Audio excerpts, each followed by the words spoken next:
Hey everybody, it's me, Andrew. Get out into nature and tune in for yourself. Resonate with the Earth's electromagnetic field via 432 Hertz, the universal frequency. Balance out psychologically and emotionally and further strengthen your brain and your heart's coherence as well. Get a plant-based diet going for yourself today and nurture yourself right back into life. We are literally herbivores in nature. Further balance out your physical body's pH level and get with alkalinity. Then you can generate some static electricity. Send me some love telepathically. Set attention to your mind and set intention to communicate. That is all there is to telepathy.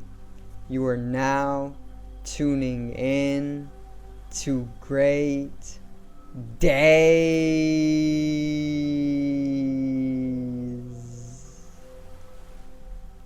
But today I am finally going to properly introduce the fifth element, which is of course ether, spelled either A-E-T-H-E-R or E-T-H-E-R, and in Indian culture or Hindu culture it is known as Akash, or you can just call it space, or even in Chinese civilization or culture it is the Dao or Dao. So there's about 4 or 5 different names for space, the fifth element.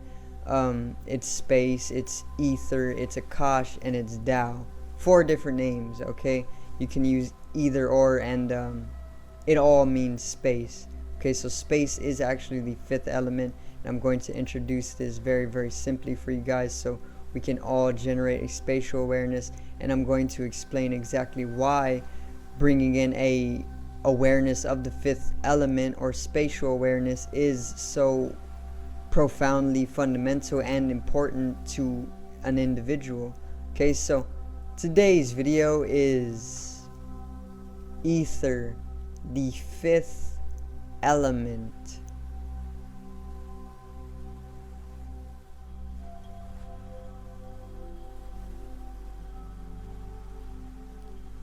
Now,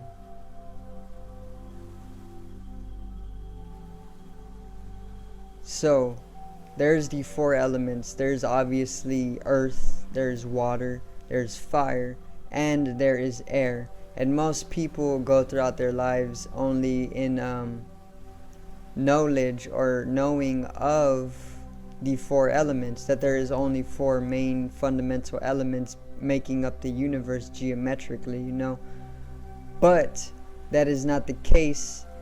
That is not so. There is actually a 5th element that permeates all of the other ones and brings about the existence of all of the 4 elements. So space is actually the 5th element, or we can even say it is the first element before the 4 elements, because it is pretty much the canvas in which the 4 elements are able to express themselves and take on their various states of matter and form. So that's what it is. It's pretty much like dimension. It is dimension. It literally is it is dimension it is dimension for the 4 elements. So there is no longer the 4 elements, there is the 5 elements, and I'm going to get into all of the alchemical sciences behind the 5 elements in the channel's lifetime. Maybe I'll touch upon it today in this video as much as I can do so. There's a lot to go over when it comes to the 5th element though, but what ether is pretty much space. So all of this space that is around me and all of the space that fills my body is the 5th element. Our bodies are made up of at least 70% or more water, and then the other 30% are broken down into fire, earth, and air, and then space. So it would be earth. The next majority of the percentage of our body's composition would be earth, and then it would be air or fire, and then it would be space as well. I know that there's 6%, which I think is air and space, and then fire is like a little bit more than 6% or something like that, and then earth is like another 15 or 20%, but we're mostly water. Okay, but the universe is pretty much mostly space. It is very spacious, and this is why the Buddhists say that you do not exist, because space is non-existent in its nature. It is very, very, very, very spacious. Everything goes back into itself, which is what that space or that ether actually allows. It's one of the laws of ether, if there were even laws, or if laws is even the correct word, to combine with anything having to do with ether or space. But I got a video for you guys, so we're gonna watch this video together, and this video is pretty much going to have you come into a little better understanding of ether, the fifth element, and then I'm going to go in on it myself again with some illustration and whatnot. So let's watch this video.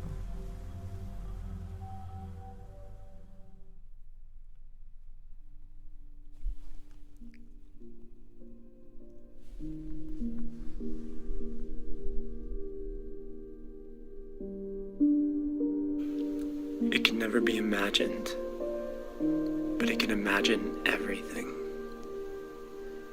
It can never be devised by what is already known, but without it, there is no true knowledge. When activated, it can take us into the mystical realms of life. And when potentiated, it can hold all we know together as separate and united.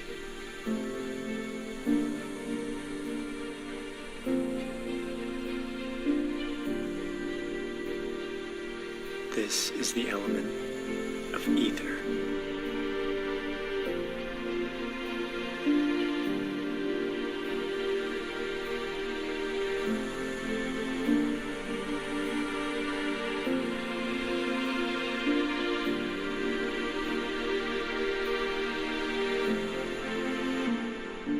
Ether, also known in the Indian culture as the Akash, and in Chinese as Dao, is the progenitor of all other elements. In this video, I will briefly describe the attributes of ether, as well as why it's important to our practice. I will also create a follow-up video of a practice that can help experientially understand this principle.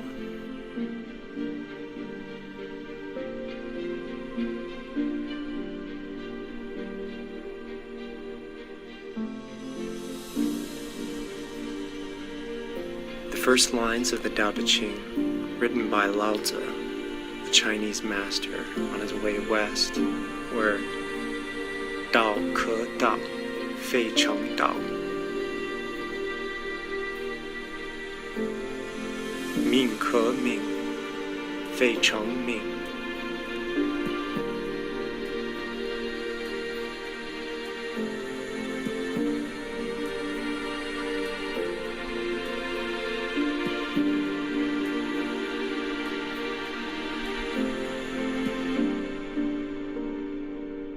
That which is formless, changeless, and timeless is not bound by cause and effect. There can never be a cause for the source, except within that which is based on rules, the mind.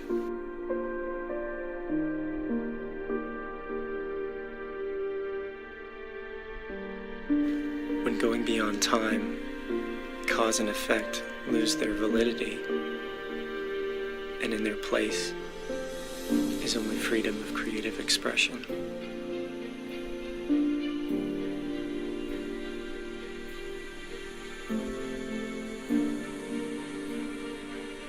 The attributes of ether are impossible to express because of its nature of being beyond expression. To try to quantify it would be to limit it. and it is unlimited. Perhaps one way to think of it would be to imagine a canvas, and upon this canvas there is a painting with various shades and textures. Though we would look at the painting and admire the skill and expression, we know it cannot exist without the canvas. Such is the case with ether, which holds everything we know into position. Just as silence is the mother of sound, and always pregnant with it, ether is the mother of life, and all dimensions of it. It does not discriminate, it has no limits, no boundaries, and though can never be perceived nor conceived, can be activated and potentiated, and when experienced, can change the nature of our lives forever.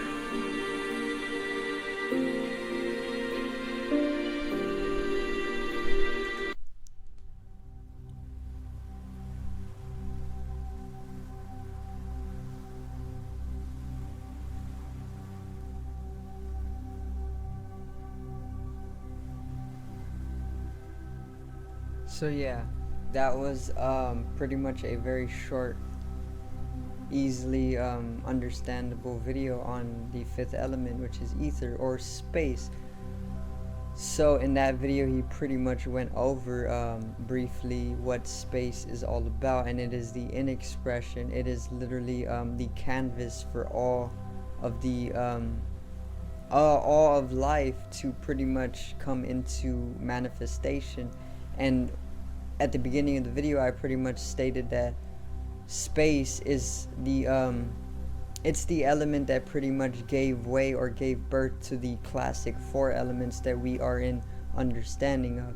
Now everybody has a spatial awareness or ethereal awareness, and this ethereal or spatial awareness is literally fundamental to each and every one of our lives, due to the fact that without space or ether or Akash or Dao, we would not be able to even exist. You know, it's just as though silence is what makes way for sound. Without silence, there would be no sounds, because silence is literally the canvas for sound. Each and every time that I pause in my speech, there is a little bit of silence, you know. That silence is what is allowing you to distinguish between the various different sounds coming out of my mouth. Otherwise, it would just all be one giant continuous sound that isn't distinguishable at all, which is what yoga can bring to you, and that brings about very profound mystical or transcendental experience, which is all about the deeper attributes of ether, or the deeper experience that ether or spatial awareness can bring you, or space can bring you. But yeah, space is the fifth element. Now there is something called the Platonic solids, which was actually introduced by Plato and the Platonists back in Greek. So the Platonic solids is pretty much 5 different geometrical structures, okay, and these 5 geometrical structures are the 5 main geometrical structures that build the entire physical universe as we know it. So these Platonic solids is what they are called, build the entirety of the physical universe. And the 5 Platonic solids are pretty much a tetrahedron, which is fire. They each correspond to the 5 elements, by the way. These are the geometrical structures that actually build up the 5 elements, and the 5 elements then build up the physical universe in all of its totality, okay? Physically, of course. There's also the metaphysics, and these come with various different geometrical or more complex structures, but the Platonic solids is what pretty much is the 5 elements. So the Platonic solids, the first one is fire, which is a tetrahedron. It's a pyramid, a triangular pyramid. The second would be a cube, which is earth. The third would be octahedron, which is air. Okay, and then there is the icosahedron, which is 20 sides of triangles. 20-sided triangular faced geometric shape is what the icosahedron is, and it's pretty much what water is. What water is built of. It's built of icosahedrons geometrically. And then there is space, which is a dodecahedron, or it's a 12-sided pentagonal faced geometrical shape, which is actually the geometry of space. So check it out. I'm actually going to do this for you guys. I have this chart, and what I'm going to do is draw out the platonic solids.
So check this out. I already pretty much got a chart of the 5 elements. As you can see, it's labeled. The element ether is the first one, and the platonic solid corresponding to it is the dodecahedron, which is 12-sided, but I couldn't really draw it. And then its state is space, and then its physics is dimension. It adds dimension to life. And its chemical state is plasma. Obviously, it's plasmic in its chemistry, and its mode is love. It's all about love, and this is what consciousness also is. Also, it is corresponding to touch, and then it's very angelic in nature, because the beings who live within the ethereal beings are very angelic, because they're in love. They're in love with life, because the ether is actually what brings about that ability to even love in the first place. And yeah, I'll probably go into this chart in depth in another video, but the 5 platonic solids, these are them. It's ether, fire, or no, the 5 platonic solids are actually the dodecahedron, which is the second label on the chart, second column on the chart. Then the tetrahedron, which is fire. Then the octahedron, which is air. Then the icosahedron, which is water. And then the cube is earth. And then over here I actually have the 4 platonic solids of water. That is what water is made up of, an icosahedron.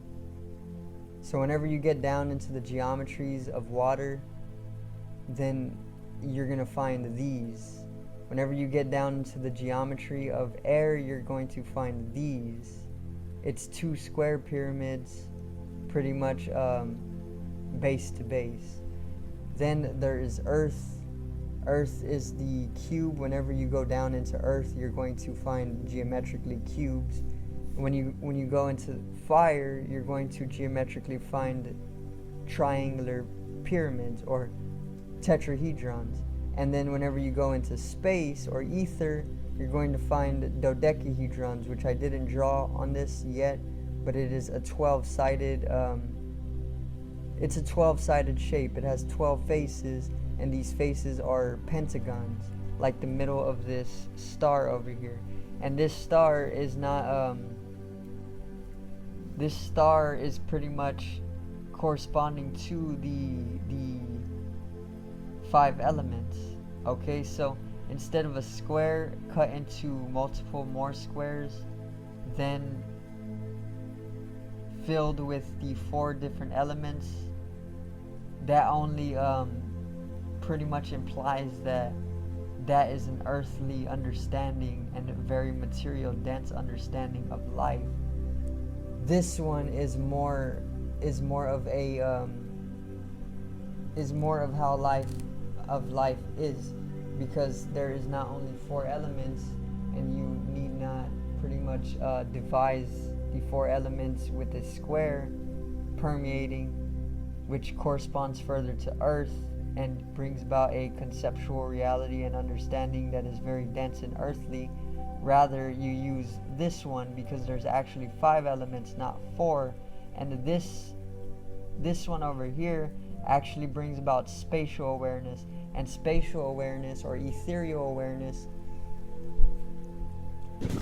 is pretty much what brings about mystical experiences, or it allows you to enter into that very, very, very bottomless pit of free creative expression throughout life. Once again, it's literally the silence that gives way to sound. It is the canvas for the 4 elements to pretty much express themselves and build up the material or physical universe as we know it. And whenever you start to generate a higher spatial awareness, you can literally open up more information all throughout the universe.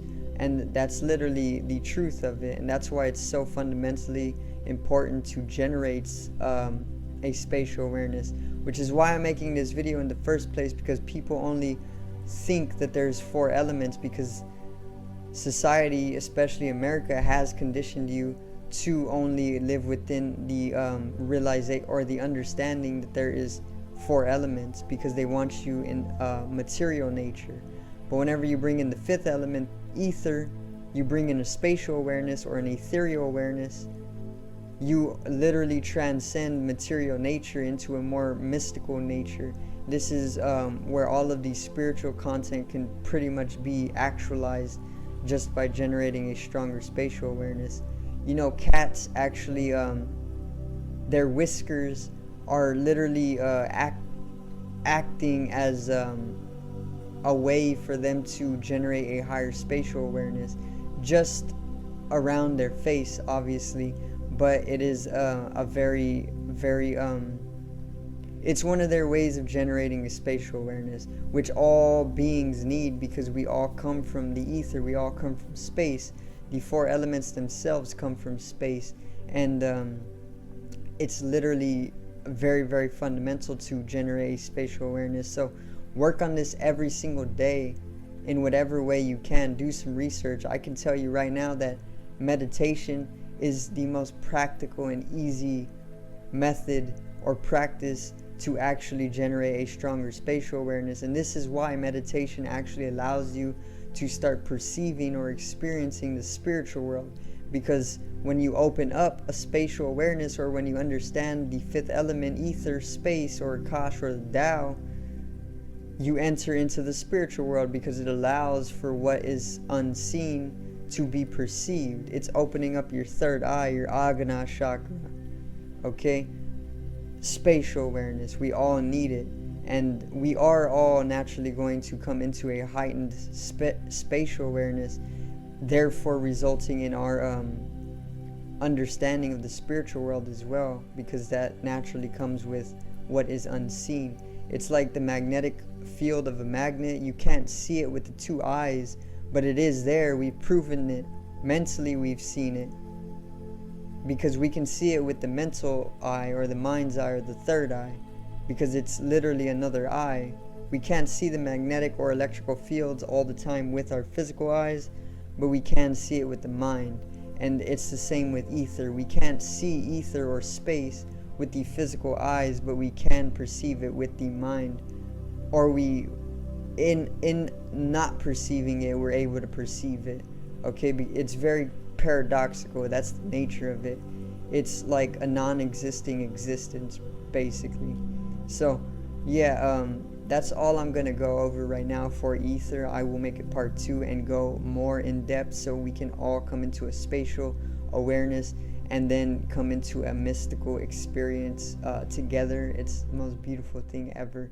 So I do thank you guys for watching once again, and I hope you did enjoy the video today on the fifth element, ether, space, Akash, or Tao. Subscribe over here to the left of me and help me reach 100 subscribers. Drop a like on the video to the right of me and support the channel once again. Generate some static electricity from the etheric body, or the spatial body, or even the first layer of the aura.